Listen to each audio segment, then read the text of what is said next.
Our brains are still wired to deal with life as it was 100,000 years ago.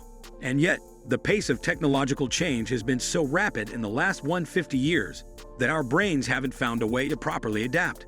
Although our brain is still built for hunting mammoths, we're dealing with many issues from a long time ago that all clash against how we were forced to live. Here are 10 ways in which our brain doesn't know how to cope with modern life. Number 10. Loss aversion. Loss aversion describes how we tend to feel the pain of loss, much more than the pleasure of gain. To illustrate this with an example, in 2016, the Bank of Japan asked survey participants the following hypothetical question. If you invest 70,000 pounds, I'll offer you a bet on a coin toss.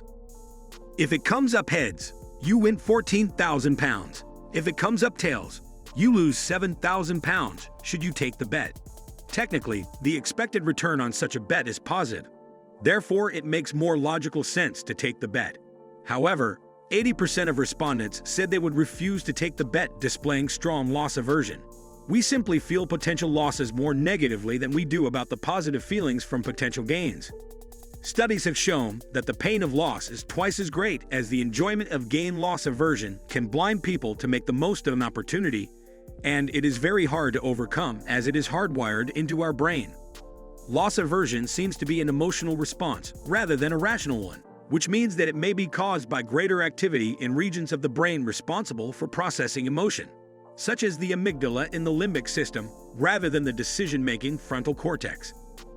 Number 9. Our brains can be easily rewired. Everything you do changes your brain. Your brain is not a static organ. It's plastic. Its neural networks are constantly altering themselves to reflect your experiences and thoughts. Maguire's classic study on London cab drivers found that they have a larger hippocampus in their brains than regular people because the hippocampus is involved in navigation and spatial awareness. Over time and through extensive practice, the brains of the cab drivers were rewired. Most of us don't need to practice such specialized navigational skills, but we all now practice one particular skill. We all surf the internet. The most remarkable thing about the impact of the internet on brain activity is how fast it rewires our brain. A study from 2007 showed dramatic changes in the brain activity of internet novices after only 5 hours. Psychologist Patricia Greenfield suggests that surfing the internet strengthens our visual spatial skills, but weakens our ability to process information more deeply. This facet of modern life appears to be training our brain for scanning rather than deep or critical thinking, and scanning is now a preferred mode of thought. Number 8.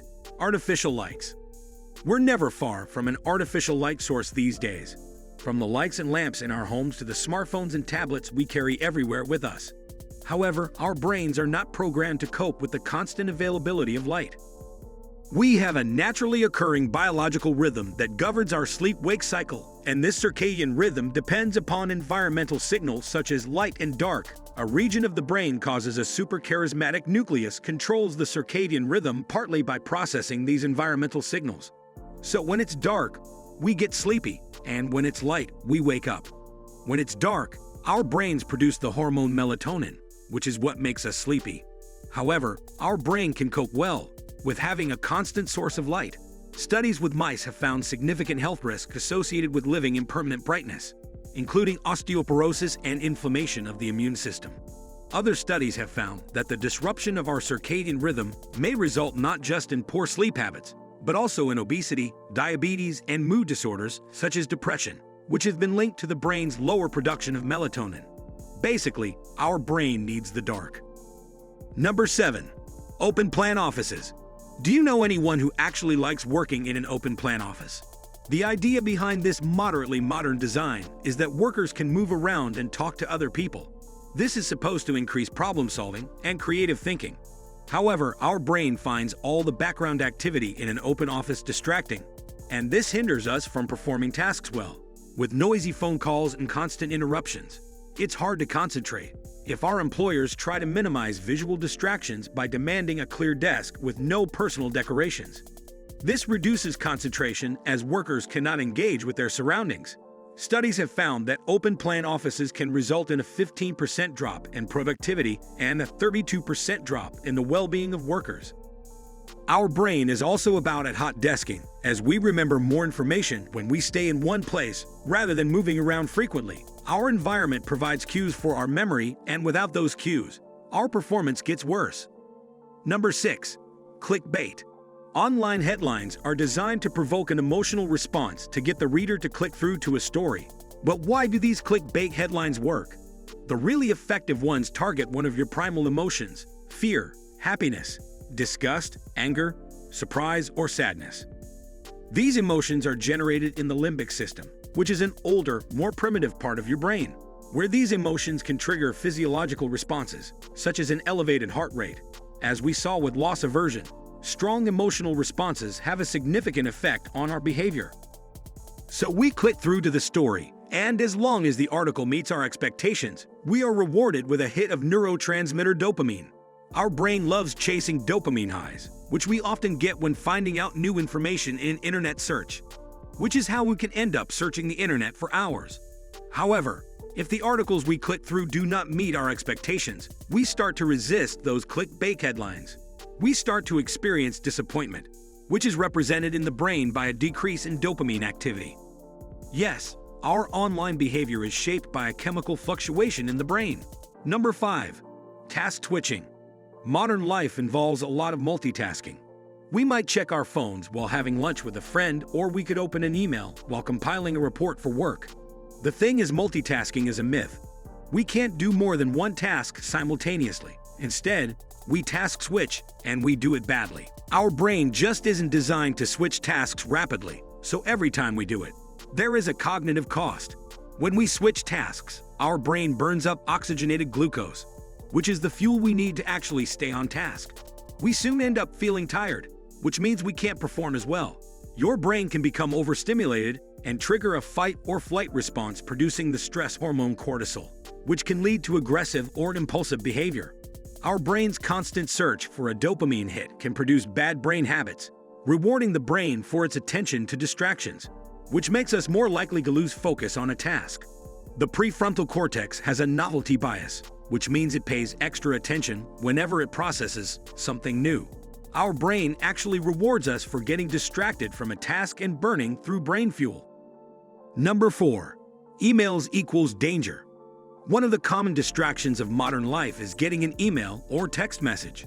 The beep of a notification provokes the feeling of surprise, and our brain is designed to check out surprises to make sure they aren't threats, as surprise is one of the primary emotions in the limbic system. This urge to check the source is difficult to ignore. The limbic system is in the midbrain, which evolved before the frontal cortex, where most of our thinking and decision-making is done. It's connected to some of the automatic responses in our body.